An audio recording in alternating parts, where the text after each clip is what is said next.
Alright, hello everyone. This is Richard with my weekly missionary update from February 4th to February 10th.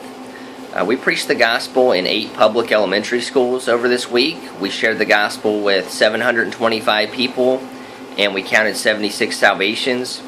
I had an interesting experience with a Jehovah's Witness teacher in one of the classes I was teaching in. Anyway, I started setting up my camera, as I usually do before preaching the gospel, and he told me not to do it. And I asked him why, and he didn't answer me. So then I asked him again, and he still didn't answer me. Anyway, I started setting up my camera again because I thought maybe he didn't understand exactly what I was saying. Maybe, something was lost in translation. So I started setting up my camera again, asking him if it's okay, and then he said no again. So I decided not to do it. I wasn't going to make a big deal about it. I wasn't exactly sure why he was making a big deal about it. I thought maybe he was doing something on his computer that he shouldn't be doing because I was setting up my camera right beside his computer. But anyway, I went through the whole gospel. I preached to the students. I prayed with them. I asked them if they had any questions. And then he said he had a question. And, I let him ask his question. He brought up Hebrews 13:15.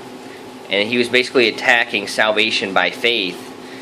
And I told him, kindly, I'm like, sir, that verse has nothing to do with salvation. It talks about let us offer the sacrifice of praise to him continually. That is the fruit of our lips giving praise to his name. And then before I even answered that question, he just started asking a flurry of questions, giving these verse references as, the custom of the Jehovah's Witnesses is. They just say a lot of verse references, but they don't even know what they mean. But, a lot of the verses he was referencing, I knew what he was talking about. I had them memorized. I was answering what he was bringing up. And it got very heated. But I realized why he didn't want me to videotape the presentation, because he was wanting to argue with me. He was wanting to get in a big debate, and he didn't want to get in trouble with, the principal or anyone else about that. But anyway, it got pretty heated. Corbin came in. Other teachers came in. And then after about 5 minutes, it ended. But I was just, I answered his questions not for his sake. I knew he didn't want to know the truth, just based off of how, initially, he wasn't even listening to how I was replying to his questions. He just started asking more and more questions before I could even finish. But I answered for the students' sake. And after about 5 minutes, I left off.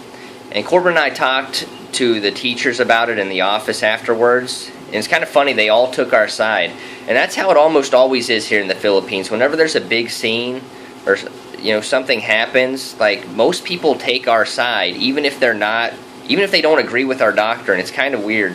I had a Catholic defender attack me in a park once. It's basically like a Catholic street preacher. And he was basically just making a big scene of me being out soul winning. And then all the multitude of people that saw this, they took my side, even though most people are Catholic. But we've got it so much better than the apostles here. It's just a soul winning utopia in the Philippines. Every now and then we get in arguments, we get in debates with people. We're not trying to, but even when we do, the majority of people take our side. It's just crazy. It's awesome. But I thought people would find that story interesting. Also, we went to a radio station. We found out it's operated in and by a Seventh-day Adventist church. We talked to the pastor there, and he said he needed to talk to his board if they would let us get on the air for maybe an hour to share the gospel. I think it's going to happen. But keep the ministry here in your prayers. God bless everyone. Thank you.